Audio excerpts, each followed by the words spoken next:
ఆంధ్రప్రదేశ్ రాష్ట్రంలో జగన్మోహన్ రెడ్డి గారి ప్రభుత్వం బీసీలకి ఏం మేలు చేశారని సన్మానాలు చేస్తారు, ఏం మేలు చేశారని ఆత్మ గౌరవ సభ చేస్తారు. సామాజిక న్యాయం ఎక్కడ అని నేను సూటిగా ప్రశ్నిస్తా ఉన్నా.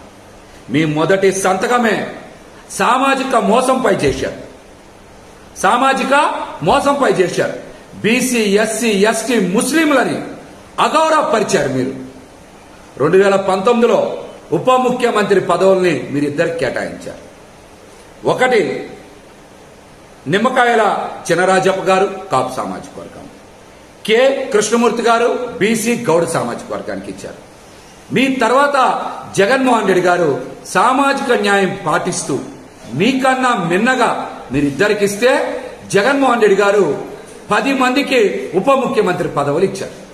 ఆయన 5 ఏళ్ల పాలనలో బీసీ, ఎస్సీ, ఎస్టీ, ముస్లిం, కాపు వర్గాలకి ఉప ముఖ్యమంత్రి పదవులు ఇచ్చి ఆ సామాజిక వర్గాల ఆత్మ గౌరవాన్ని పెంచారు, సామాజిక న్యాయం చేశారు. సోషల్ ఇంజనీరింగ్ లో ఆయన విప్లవాత్మకమైనటువంటి మార్పులు తెచ్చేటువంటి ప్రయత్నం చేశారు. మీరు అంతకన్నా మిన్నగా చేయాలి. కానీ బీసీ, ఎస్సీ, ఎస్టీ, ముస్లిం వర్గాలకి ఉప ముఖ్యమంత్రి పదవులు ఇవ్వకుండా కేవలం పవన్ కళ్యాణ్ గారికి మాత్రమే ఉప ముఖ్యమంత్రి పదవి ఇచ్చి బీసీలని, ఎస్సీలని, ఎస్టీలని, ముస్లింలని మీరు అవమానించిన మాట వాస్తవం. ఈ వర్గాలకి కేబినెట్ కూర్పులో ఉప ముఖ్యమంత్రి పదవులు ఎందుకు ఇలా? గతంలో మీరు ఒక బీసీకి, ఒక కాపు సామాజిక వర్గానికి చెందిన వారికి ఉప ముఖ్యమంత్రి పదవి ఇచ్చారు కదా. మీకన్నా మిన్నగా జగన్మోహన్ రెడ్డి గారు మరి 10 మందికి ఉప ముఖ్యమంత్రి పదవులు ఇచ్చారు. బీసీ, ఎస్సీ, ఎస్టీ, ముస్లింలని గౌరవించారు, సామాజిక న్యాయం చేశారు. కానీ మీరు మాత్రం అధికారం చేపట్టినటువంటి మొదటి రోజే సామాజిక మోసం చేశారు.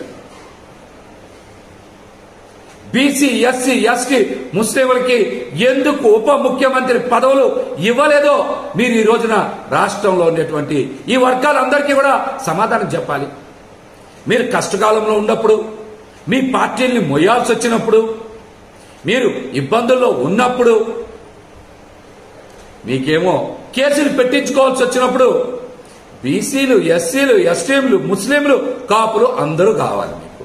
కానీ అధికారంలోకి వచ్చినప్పుడు మాత్రం ఈ వర్గాలకి ఎందుకు సముచిత స్థానం కేటాయించలేదు? దీనికి సమాధానం చెప్పండి. జగన్మోహన్ రెడ్డి గారి కన్నా మిన్నగా మీరు సామాజిక న్యాయం చేయాలి అంటే మీరు అంతకు మించి కేబినెట్లో బీసీ, ఎస్సీ, ఎస్టీ, ముస్లింలకి స్థానాలు కేటాయించాలి. కేటాయించకుండా ఉప ముఖ్యమంత్రి హోదానే ఈ వర్గాలకు ఇవ్వలేదంటే మీరు బీసీ, ఎస్సీ, ఎస్టీ, ముస్లింలని అవమానించినట్టే కదా. ఈ విషయం మీద మీరు రాష్ట్ర ప్రజలకితో పాటు ఈ వర్గాలకు కూడా సమాధానం ఇవ్వాలని మేమైతే డిమాండ్ చేస్తా ఉన్నాం. జగన్మోహన్ రెడ్డి గారు చేసినటువంటి అద్భుతమైనటువంటి సామాజిక మార్పు, సామాజిక న్యాయాన్ని ఇప్పటికైనా సరే బీసీ, ఎస్సీ, ఎస్టీ, ముస్లింలు, కాపులు గుర్తించాలి. అత్యధిక స్థానాలు కాపు సామాజిక వర్గాన్ని కూడా కేటాయించింది జగన్మోహన్ రెడ్డి గారు అన్న వాస్తవాన్ని గ్రహించాలని కూడా ఈ సందర్భంగా నేనైతే తెలియజేస్తాను.